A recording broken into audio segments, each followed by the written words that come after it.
Breaking వస్తుంది. 3,000 కోట్లు విలువైన భూమి చక్రం తిప్పిన మాజీ మంత్రి. ఇంకేముంది, పేర్లు మార్చి ఫోర్జరీలు చేసి అనుకున్న వాళ్లకు కట్టబెట్టేశారు. హైదరాబాద్లోని కాజాగూడలో 3,000 కోట్ల విలువైన భూముల కబ్జా వ్యవహారంలో విస్తుపోయే నిజాలు వెలుగులోకి వస్తున్నాయి. గత ప్రభుత్వంలో కీలకంగా వ్యవహరించి హైదరాబాద్లో చక్రం తిప్పిన మాజీ మంత్రి అండదండలతో వంశీరామ్ సుబ్బారెడ్డి 3,000 కోట్ల విలువైన భూములను కాజేయడానికి సంతకాలను ఫోర్జరీ చేసినట్లుగా తెలుస్తోంది.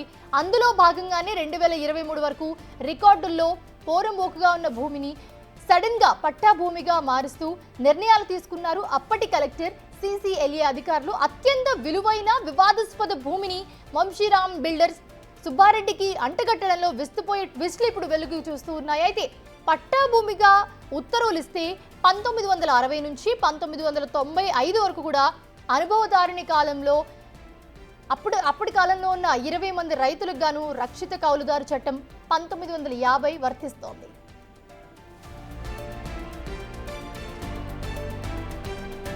అయితే ఈ వ్యవహారంపై ఒరిజినల్ సూట్లో పల్వే స్కూల్స్ అధినేత కొమరయ్య కుటుంబానికి వ్యతిరేకంగా పావులు కదిపారు. 2006లో రైతులకే డిగ్రీ ఇస్తూ రంగారెడ్డి సివిల్ కోర్టు తీర్పునిచ్చింది. పల్లవి స్కూల్స్ లేఅవుట్ చేసిన తర్వాత బేవర్లీ హిల్స్ ఓనర్ సొసైటీ వాళ్ళు OS దాఖలు చేశారు. కానీ 2007లో కోర్టు కొట్టివేసిన దాన్ని మళ్లీ కౌలు రైతులు 2011లో మరో సూట్ దాఖలు చేశారు. దీనిపై 2013న ఫైనల్ ఆర్డర్ వచ్చింది. కౌలుదారులకి ఈ భూమి వర్తిస్తుందని తేల్చింది. బేవర్లీ వాళ్ళు అపీల్కు వెళ్తే అక్కడ ఎదురు దెబ్బ తగిలే అవకాశాలున్నాయని ప్రభుత్వ భూమిపై ఇరు పార్టీలు కాంప్రమైజ్ అయ్యాయి.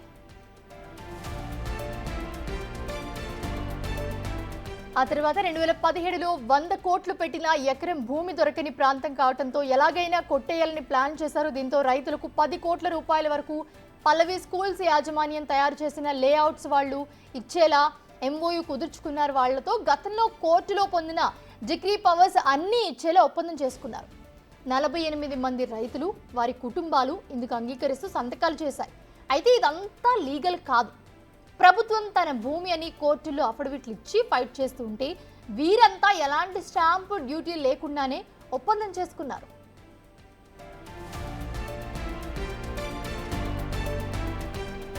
రైతులకు 10 కోట్ల చెక్కులిచ్చి కోర్టు ద్వారా లీగల్ చేసుకుందామని K. Gnaneshwar, M. Bharatender Reddy court మెట్లెక్కారు. కానీ చెల్లుబాటు కాలేదు వాళ్ళకి. దీంతో 2019లో మళ్లీ రైతులతో స్పెషల్ పవర్ ఆఫ్ అటర్నీ చేసుకోవాలని అనుకున్నారు. కానీ రైతులు ముందుకు రాలేదు. దీంతో ఫోర్జరీ సంతకాలకు తెరతీశారు వాళ్ళు.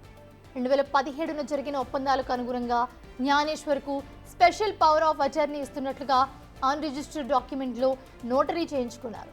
ఈ వ్యవహారం అంతా ఫోర్జరీలతో నిండిపోయింది. వాటిని నిశితంగా పరిశీలిస్తే కొన్ని చిత్ర విచిత్రాలు బయటపడ్డాయి.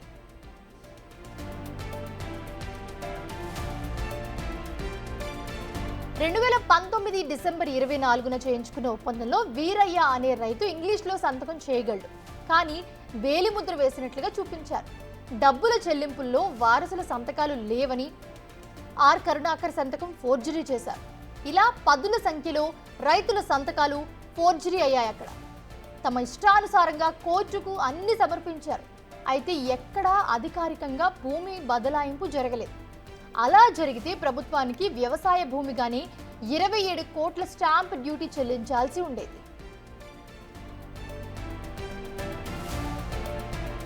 ఇక కాజాగూడ కొత్త చెరువు సర్వే నెంబర్ 5లో 5 ఎకరాల 25 గుంటల భూమి ఉందని CCLA రికార్డులు చెప్తూ ఉన్నాయి. సిక్కం భూమి సర్వే నెంబర్ 4/27లో ఉంది. అయితే విలేజ్ మ్యాప్లో చూస్తే సర్వే నెంబర్ 27లో FTL 2 ఎకరాలు 20 గుంటల వరకు చొచ్చుకొచ్చింది.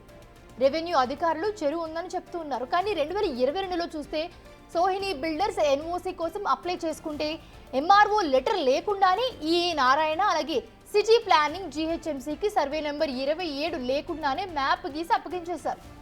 ఇదే చెరువును నానాకరం కూడా కుంట అని కూడా HMDAలో రికార్డ్ చేసి చేతులు దులుపుకున్నారు. తర్వాత సర్వే నెంబర్ 5లో 3 ఎకరాల 24 గుంటలు మాత్రమే ఉందని రికార్డులు మార్చి సుమారు 150 కోట్ల FTL బఫర్ భూమిని కబ్జా చేశారు.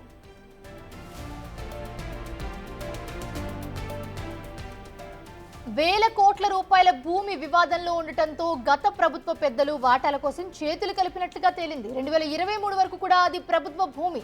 దానికి ఎలాంటి అనుమతులు ఇవ్వొద్దని చెప్పిన వారే 1950లో పట్టాదారులుగా ఉన్నారు కాబట్టి ఇవ్వొచ్చంటూ ఉత్తర్వులు ఇచ్చారు. ఇలా కోర్టులను తప్పుదారి పట్టించి ఫోర్జరీ సంతకాలతో లేఅవుట్ పేరుతో చేసిన రిజిస్ట్రేషన్ దందాలు చాలానే ఉన్నట్లు అనుమానాలు రేకెత్తిస్తున్నాయి.